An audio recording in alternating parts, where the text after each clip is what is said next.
In January of the year 2024, one of our most beloved childhood memories is copyright expired, which means that after Winnie the Pooh, now Mickey Mouse also got the horror villain treatment. And it's sad to say, but just like the lovable Pooh Bear, the mouse was also graced with a movie so abysmal that it's borderline unwatchable. The only positive about the entire movie is its setting. The arcade hall where the movie is filmed feels alive and was its only saving grace. But from the plot to the acting, and the fact that it is supposed to be a slasher horror flick but lacks any creative or even bloody kills, this movie is just absolute crap. So, if this is your first time watching, sit back and relax for the full movie breakdown and the explanation of the ending.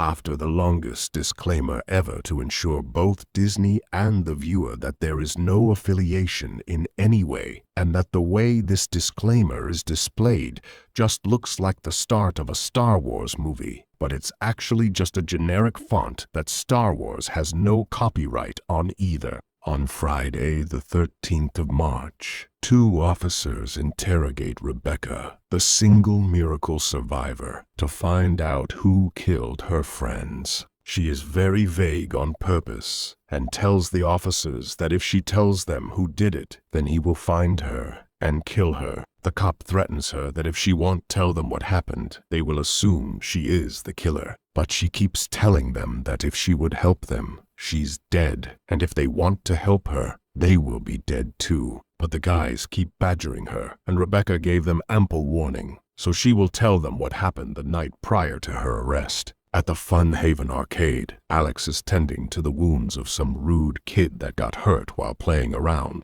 The kids in this arcade are sadistic and a little weird. Some girl asks Alex to kill another kid for pushing her. Alex and her co-worker Jaina are making fun of their manager, but the manager came to bring some bad news. Some rich kid did a last-minute booking, which means he will need 2 employees to work 3 hours of overtime. They really do not want to do it until he offers them double time for the extra work, and the girls agree to work the party. Back at the police office, the officer asks Rebecca if she knows the location of Mr. Collins, the manager, but she answers that she has no idea what happened to him, so they ask her if she knows if he might be the killer. But Rebecca insists she has no idea. He might have went to Vegas or watched a movie that changed his life, which is kind of foreshadowing the shitty plot. In the back room of the arcade, Collins has his own private movie theater where he displays his old Mickey Mouse collectibles. He pours himself a drink and takes the Steamboat Willie tape out of his display cabinet. He sits back to watch some old school cartoons until he hears an ominous giggle. Somebody or something calls out to him, and the video starts to glitch. The voice is coming from the shitty-looking Mickey mask. It says, "I can see you. Do you want to see me? Do you want to see what I see?" Collins grabs the mask. Alex and Jaina are cleaning up for the rich kid party, but Jaina is overly friendly all of a sudden, acting like she knows Alex, and they are besties, which is clearly crap, but she definitely has a motive. She wants to go suck face with a guy. Alex is done with her whining and lets her take off for a late-night makeout sesh, as long as she is back in time to clean up. To pass the time while waiting for the kids, Alex plays some games. And then the phone rings. Back in the jail, the officer asks Rebecca how she knows Alex received a call, because they checked the call logs and there are no calls registered. And how the heck would Rebecca know she got a call if she wasn't with Alex? But her ironclad alibi is that Alex told her about the phone call, and if they do not believe her, ask the dead girl. The officers give up and ask her about the identity of the mystery caller, and if he said anything, but Rebecca says he didn't say a word. They ask her how she knows it's a he, but Rebecca keeps up the whole "it's what Alex said" charade. Back at the Fun Haven, Alex feels an ominous presence and hears the Steamboat Willie whistle. She runs into the Mickey mask wearing creep while he is busy putting a chain on the doors. Alex runs off and runs right into the private birthday party. Surprise! It's Alex's friends hosting her secret birthday party like 2 weeks in advance to make sure she really did not expect it. She is flabbergasted and completely forgets about the shady-looking mouse. She says hi to everybody and has like this awkward tension moment with the guy Marcus, like they are into each other. He came up with the surprise party. She thanks him, but he tells her he just had to because on their 8th birthday, he promised her to always have all her birthday parties at the arcade, which sounds like a hassle, but if the girl is cute enough and has a thick caboose, then I get it. She also thanks him for inviting her friends, except for Ryan. But he invited himself because Marcus had nothing to do with him showing up. They bought her a booby cake, and while they cut it up, Mickey is watching them from the distance. At the jail, the officer asks Rebecca why the group split up during the party, and she gives the most obvious answer ever. It's a party. We are not going to sit in a circle. So that means it's clearly not a Dutch party. Oh,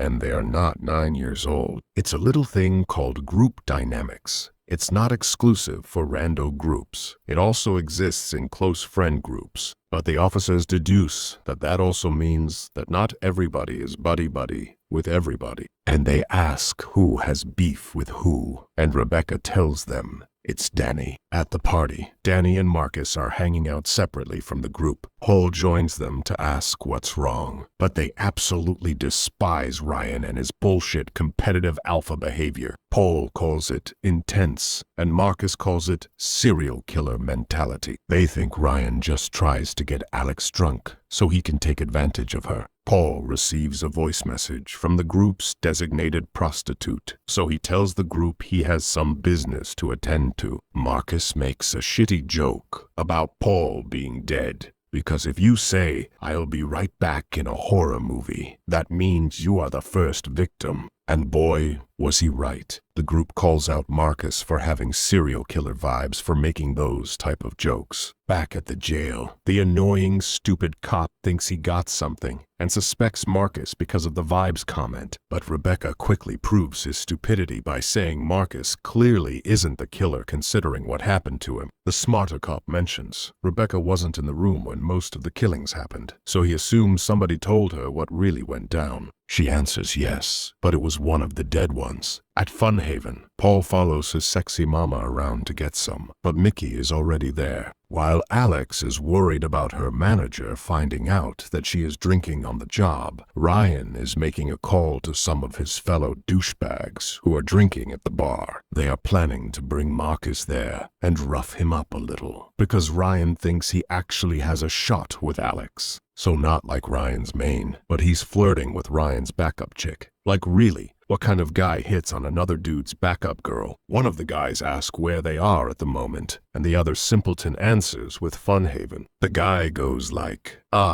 Tim Collins's place. He was their old hockey captain back in the 90s. He's Google Gobble one of them. At the jail, Rebecca finds out about this hazing bullcrap that Ryan was planning. He wanted to teach Marcus a lesson in who deserves Alex's affection. So it's just some good old-fashioned bullying. Rebecca now thinks that maybe one of those guys snapped and went full Mickey on them. But stupid cop tells her that's impossible, because those guys did not make it to Fun Haven either. At Fun Haven, Alex calls out Ryan for making a phone call. No phones allowed. So Ryan gets a bag and tells everybody to put their phone in the bag. Alex makes it interesting. The first one to go for their phone has to buy a round of drinks. The group splits up and the two generic NPC characters ask Rebecca to just have fun for once. She should just think of something she loves. So she gazes at Alex. The mean girls emphasize on the fact that Rebecca plays for the same team. Meanwhile, Paul and his walking STD are getting it on, but the Mickey runs right at them to get in on the fun. At the jail, the coppers figure out that basically everybody had a crush on Alex and talked themselves into a woke nightmare. So stupid cop changes the subject. He summarizes that everybody who is into Alex has to be a suspect because she is clearly at the heart of this whole shindig.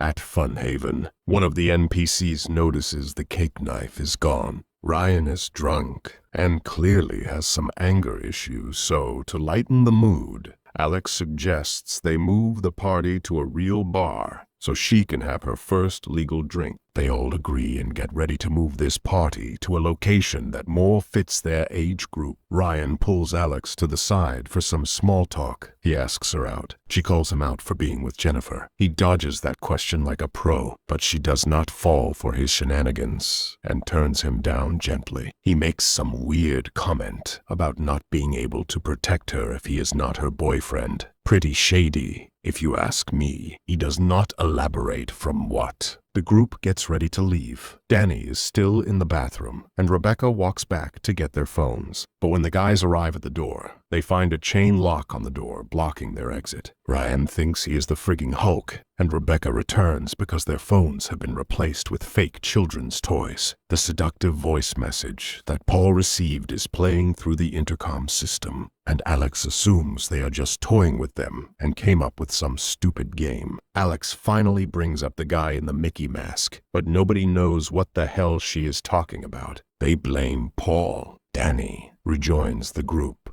and Alex proposes that the first person to find the designated sleazy couple that organized this stupid game is drinking for free tonight. While the rest takes off in an attempt to win the competition, Marcus talks some shit about Ryan to Alex, but she is not having it. She calls it bravado and going for what he likes, and she respects that. But Ryan is not the one she likes, and Marcus asks if he can give Alex her gift. Back at the jail, the cops are contemplating if Rebecca is telling them the truth or just the story of some bad 90s slasher movie. Back at the arcade, Rebecca is looking for the guys, but finds Mickey. She assumes it's Paul, but he waves the cake knife at her. She runs off, and the guy teleports in front of her and takes a swing. She falls backwards, and her flashlight starts to flicker. It looks like it hurts Mickey, and he gets out of there. Now we need to address this whole teleporting thing, because if you clicked on this video to find out why some store manager can teleport after he puts on a Mickey mask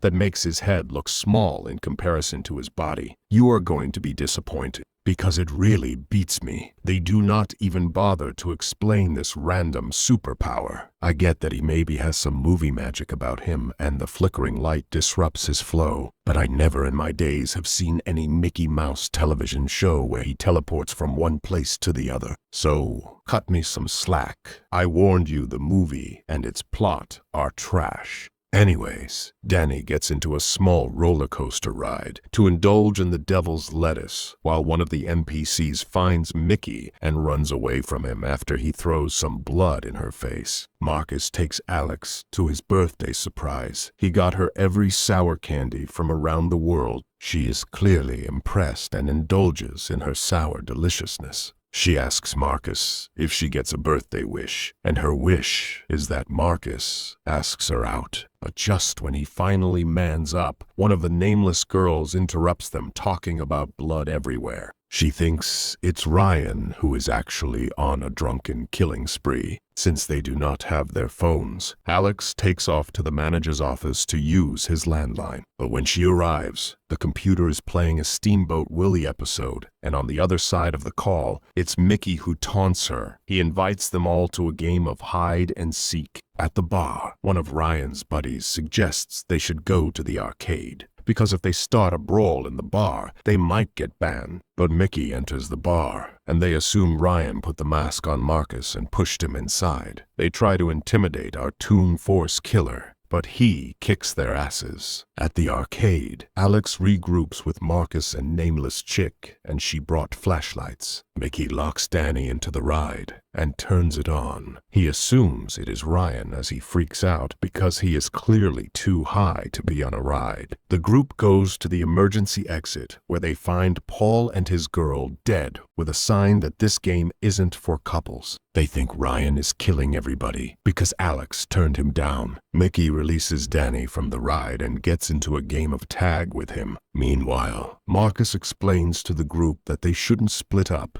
because that's how you die in a horror movie. But the nameless girl does not watch horror movies because she has a sex life, and that one felt like a personal attack at me, but fine. This other nameless girl thought it would be a good idea to play a VR game. Mickey keeps taunting her and teleporting around her. At the jail, stupid cop asks Rebecca how the hell she knows when, who, and how the people died if she wasn't there. She answers that she was at the laser tag place. There's an office with CCTV of the entire arcade. He asks her why she was still wandering around alone after she just got attacked, but she still believed it was Paul and his sleazy side piece pulling a prank. But the real issue with this is that somebody wiped all the CCTV footage. But Rebecca is not technical, so she couldn't have done it. Now, the only thing that isn't clear is how Rebecca saw Mickey move around that quickly, so she tries to ease them into the fact that their perpetrator can teleport. Now, they want to know if anybody can confirm that Rebecca was in laser tag, and she answers that she was with Danny. But he's dead, so that isn't very helpful. Rebecca says she tried to save him by telling him to run, but he didn't. Near the entrance of the arcade, Alex, Marcus, and the generic girl get spooked when they see the mouse killer standing outside the arcade, looking through the window. He taunts them some more through the intercom. Marcus comes up with the plan to pull the fire alarm, because if you pull those, then the fire brigade comes into action. If they can survive the next 15 minutes, they will be saved by the men and women in red. And after the great idea of not splitting up, they now split up. Alex takes off to pull the fire alarm, while Marcus and girl number 1 try the intercom to alert the others to meet up on the roof. And while they plan this, Mickey disappeared. Marcus also notices Mickey moves inhumanly quick. Alex pulls the fire alarm. There she finds the chick that was playing VR, but Mickey shows up and cuts her throat. Alex drops her flashlight, and it starts to flicker, so Mickey disappears. Now, he is at laser tag with Danny and Rebecca. Rebecca falls over, and the mouse cuts her ankle. She tells Danny to run, but Mickey tells him, "Run, rabbit, run." So he goes like F this shit and wants to save Rebecca, but Mickey is already there and shoves the cake knife into his face. At the jail, the cop asks Rebecca that if she watched Danny get stabbed in the head, and she got her ankle cut open, then how the hell did she get out of there? But Rebecca tells them she didn't escape. She tells them the mouse got distracted by someone we almost forgot about. Alex regrouped with the others when Mickey announces an uninvited guest through the intercom. It's Jaina. She is done sucking face and comes to help with the cleanup. But Mickey appears behind her and stabs her in the back in front of Alex's face. She ugly cries while she sees her coworker die, and Mickey tries to get on her nerves some more. Marcus and the blonde chick found Ryan. He was passed out drunk somewhere. Alex flickers the flashlight at him and is convinced he can't be the killer. They tell him about the mouse and his superhuman powers. He just thinks they are all drunk. He suspects it might be his hockey buddies trying to pull a fast one on them because he asked them to hassle Marcus. Mickey interrupts their delightful conversation. Ryan walks up to him, calling out random names from guys on the hockey team. Mickey hits Ryan in the face. Then Alex flickers the light at him to get his attention. Marcus runs off to grab a baseball bat and smacks the mouse in the back of the head. They trap him by putting a chair over him and pointing the flickering light on him. Super shitty trap, but okay. Mickey has a wrench in his hands and throws it at the flashlight. Then he teleports himself out of their amazing trap.